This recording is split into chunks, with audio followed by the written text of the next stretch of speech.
Welcome to part 2 of the ProLender closing training, where we're going to cover funding a loan. So in order to fund a loan, you'll want to make sure that you go into your loan in ProLender in the closing department and go to your funding info screen. Now here we'll work through the 4 tabs in order to enter in our funding information. So the first tab is your summary, and this is where you're going to enter in all of your key dates. You'll notice that there is a lot of information that shows up in blue, and this is actually pulling from other areas within the system. Now some of these fields will be completed as we work through the rest of these tabs. Now you will want to make sure that you select yourself as the funder on this particular loan so that you show up on all of the reports. Now let's go to the pre-funding check. Now this is just like the pre-doc check that we saw in part 1. So if I go up to Actions and click on Run Check, I can see all of these different funding checks that we need to complete. Now if you remember from part 1 that the checks are things that happen outside of ProLender. So you will want to make sure that you sign all of these off before you actually fund the loan. Now you'll notice that the items that are still outstanding show up in red, and you can just double click on it, click Yes, to sign it off. Now the next tab is your Disbursements tab. Now this is where you're actually going to see the breakdown of the disbursement. So here you'll want to check the disbursement, how it's going to be sent, whether it's by check or wire, and of course the number. Now you'll notice that the rest of the screen has a lot of fields that are automatically calculated for you. Now this is because we're pulling this information from other areas within the system. Now here you'll see that we have the loan amount or draw amount. We're actually going to subtract anything that's going to be withheld, or we're going to add anything that's going to be included or added to the disbursement. So here, if we had an upfront MI or MIP, it would be listed here, or impound setup. Here you'll see that we are actually withholding a few fees. So any net fees or charges, those are going to be subtracted. You'll notice that it's being subtracted and not added. Any prepaid interest that's being withheld, the broker premiums in this case are actually going to be included in the disbursement, so they're going to be added.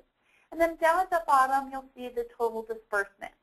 Now this is really important for the funder to make sure that the total disbursement is correct. Now one area where there may be some issues if the fees haven't been entered correctly will be in the net fees/charges field. Now if this field is not correct or not what you think it should be, you'll want to go back in your closing department in the loan fees screen. Now if you remember from part 1, all of the fees have a detail screen. So if I put my cursor in the amount and go up to Actions, click on Edit View Fees Details, the field that we're concerned with is the in disbursement yes, no. So if it says in disbursement no, that means it's going to be subtracted from the disbursement. So if it says in disbursement yes, that means it's being included. So if there is a discrepancy between what shows up on the disbursements tab, then you'll want to come in here and make sure that your fees have correct in disbursement yes, no selected. Now, you don't have to go through every single fee to find out how it's been set up. You can pull the closing instructions from ProLender, and it will list out the in disbursement yes, no field for you. So going back to our funding info and our disbursements tab, once you have decided that the total disbursement is correct, you'll want to go and just complete the rest of these fields. The funding types, who the funds are being sent to. Once you select funds sent to, it's actually going to pull the escrow company or title company from the general department. So you don't have to type in the name. It already knows who it is.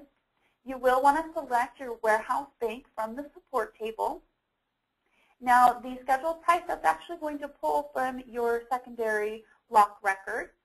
And you'll want to enter in your advance percent amount and select the advance based on. And based on those 2 fields, we're actually going to calculate the warehouse advanced amount and the lender advanced amount. So you'll want to make sure that these 2 numbers are correct as well. Now the last tab is your wire info. And this is where, again, you're going to want to select your bank from the support table. And you'll want to enter in the bank account number, your bank contact, all of these fields. Now it's really important if you are going to be printing out the wire request forms from ProLender, but it's also important if you are requesting funds electronically so that you also have this information in your record. Now I do want to point out on the summary tab that you do enter in the funded date before you actually send the funds. Because when you save, ProLender is going to run all of the business rules. And it's going to check to make sure that the loan is in compliance with all of the company policies.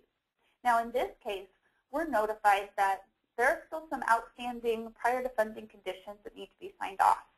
So we're going to go ahead and click Close, go to my Conditions tab, and sign off any prior to funding conditions.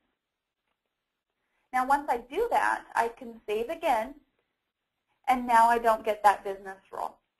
So again, you will want to make sure that this funded date is entered actually right before you fund so that you can run those business rules.